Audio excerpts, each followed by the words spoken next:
Hello, and welcome to Tea Talk.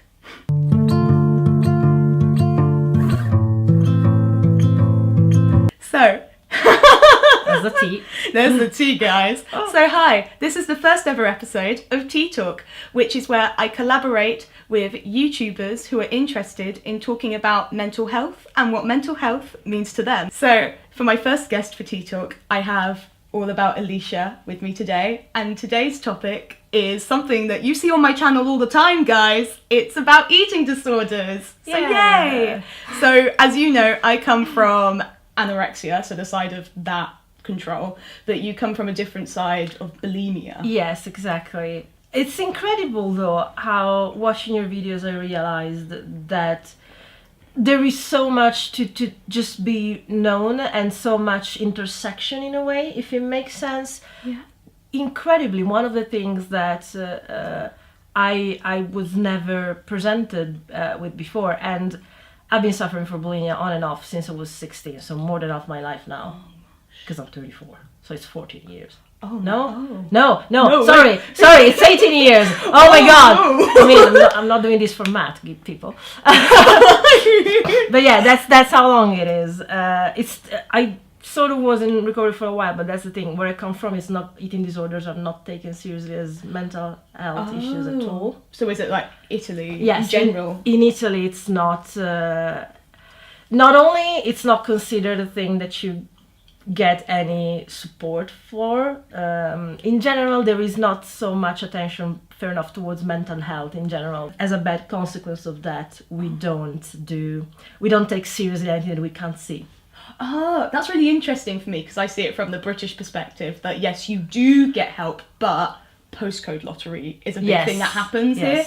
So a lot of people here know that I got really bad mental health from where I was, so like lots of bad mental health services. Yes. So I didn't have the best of times. Definitely, I don't know about other countries in general, like what does Europe think about it, or even further east, because I forget about that. I don't think about it. It's one of the things that I appreciated the most, that Britain is so serious about mental health. Because I've been used for so long to put on a brave face, like, oh no, I'm being a drama queen. Like, this is not a real issue. I'm being a drama queen. If I were to bring out that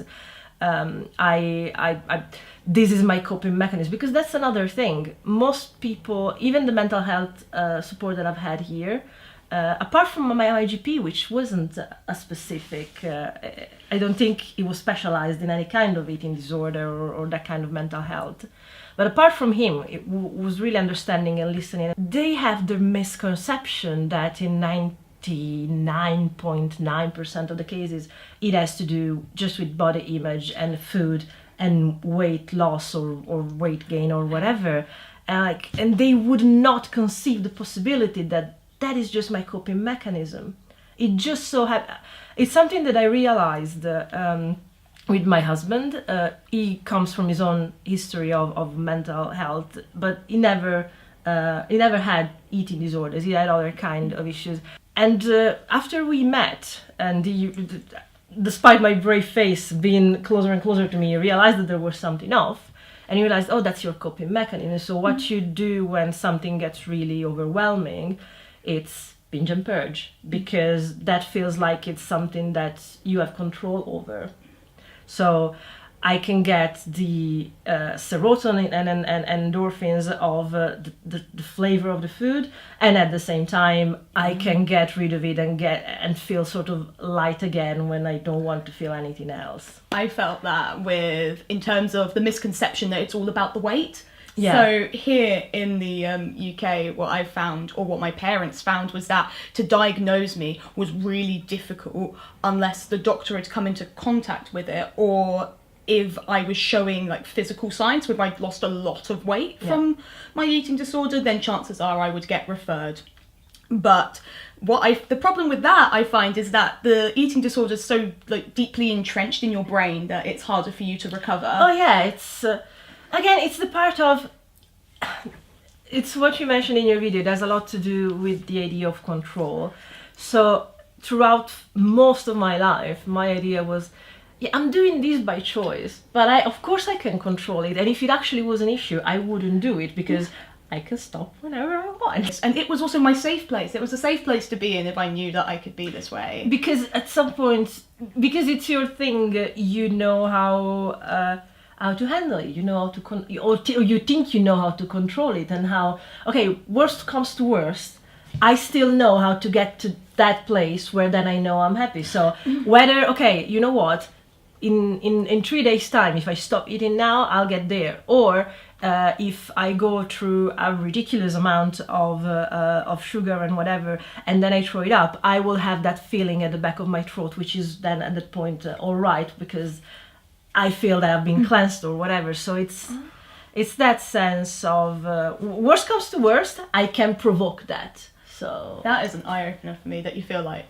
the thing at the back of your throat. Education in the UK, we have something called PSHE, which talks about like personal social health education. Okay. So things like bullying, or Okay, like wow. sex and things like that. We have this, but the thing that usually isn't talked about is either body image and mental health and like anxiety, depression, eating disorders. I wasn't taught about any of this when I was in school. So when you come to a situation where you are diagnosed with these things, you don't know, like before your diagnosis, like if you are doing what I did, and that was, oh, I'm going to go on such and such a diet, and then, oh, I'm just going to take it a little bit further, then a little bit further, and then I want control, because you don't have any of that education in the back of your mind.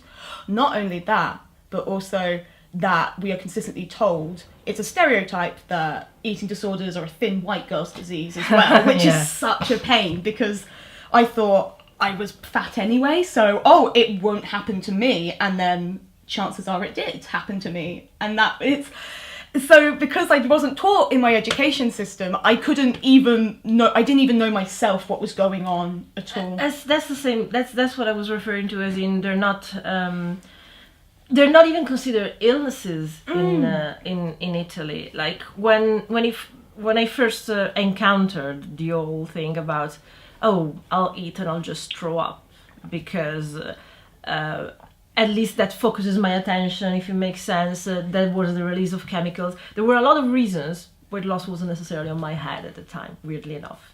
And it started when I was 16.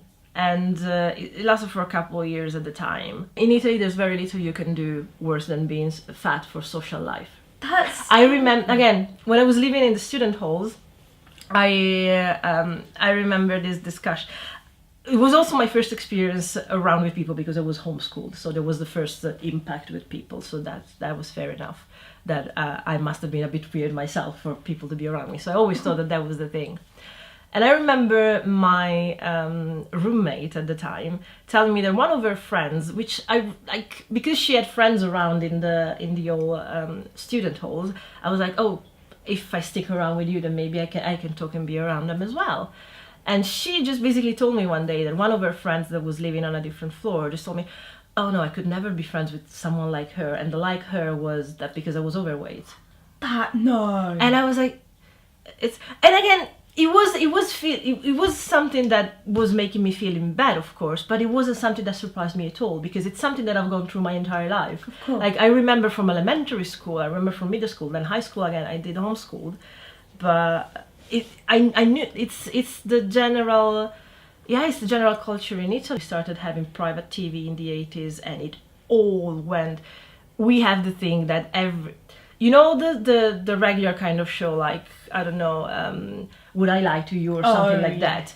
Even if we have something like that in Italy, we would always, in any show, no matter what, have a girl standing there, but like the beautiful woman in Countdown, but she's a mathematician and everything. Yes. Well, it would be that. She wouldn't do anything, and she would be in a bikini. I'm not joking. Well, a theatrical bikini, like with sparkles and everything. But that kind of stereotype is constantly boosted on in Italy. That's what you aim for. Oh my gosh, that's such a pressure. It is. I thought that was normal before coming here. Like, that is what is acceptable. If you're not into that kind of acceptable, tough. So actually coming to the UK for me was completely and totally empowering.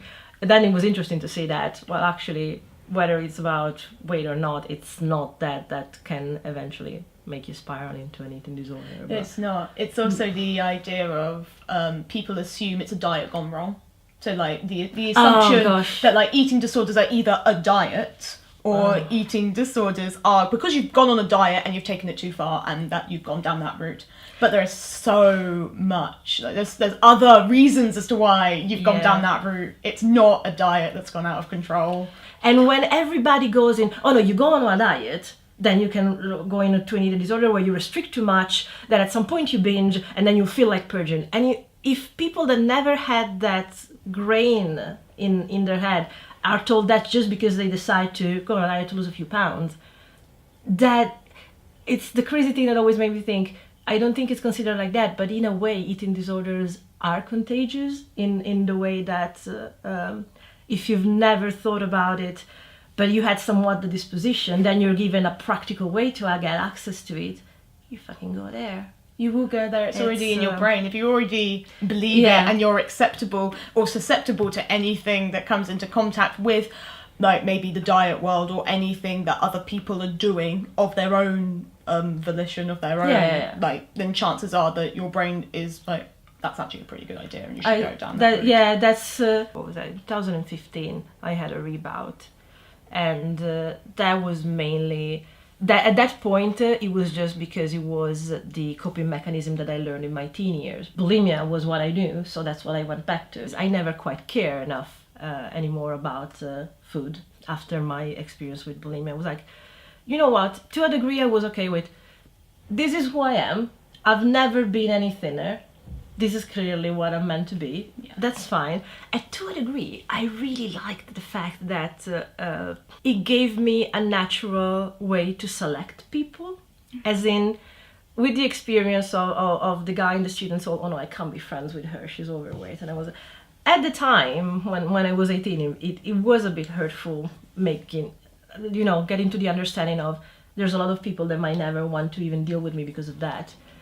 Getting to 22, 24, I was like, that is incredibly lucky that I don't even have to select through those kind of people, because looking this way will make them do enough assumptions about me that will keep them away from me. And people that do that kind of assumption clearly are not on the same wavelength as me, so that's half the work already done for me. That's already done. Did you ever, I don't know, my weigh-in looked like a set of like 80s scales, like they were massive. Is it the one with the little weights on top?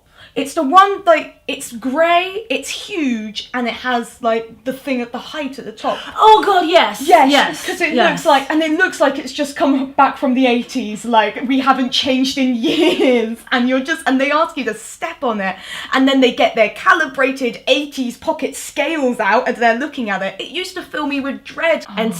And I'm like, you know what? It's fine, but I don't want to see it. So is that all right? Yeah, absolutely. Do it to see how it's changed since the last time. And she goes on and on and on, and then she decides, you know what? Let's not consider that. I'm gonna measure you, and you actually have to stick to us. She went into diet talk when I was there for a completely different reason. And you get me, and you send me out telling me, well, don't worry about the number, but I've measured you, so we have those numbers. And you know what? If you come back in 2 or 3 weeks and stick to actual calories, we'll see if the problem is the binging or purging, or it's just that you're being disordinated in what you eat. And I was like, no. I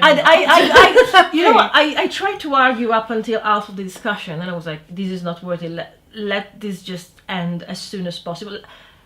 Let her get out everything that she wants out, let me get out of here, and I'll take care of this. But definitely, if you're just like in general practicing, or if you're outpatient, you can say, I don't want to know, like, just put it in your notes, because I'm not mentally ready to accept the fact that I do have to put on weight for this, particularly in anorexia, if I have to put on weight to like be at a healthy body weight, then if I'm not ready to accept that yet, then I'm don't want to know it, and because to know it will set me back. So this has been the first episode of Tea Talk. Thank you.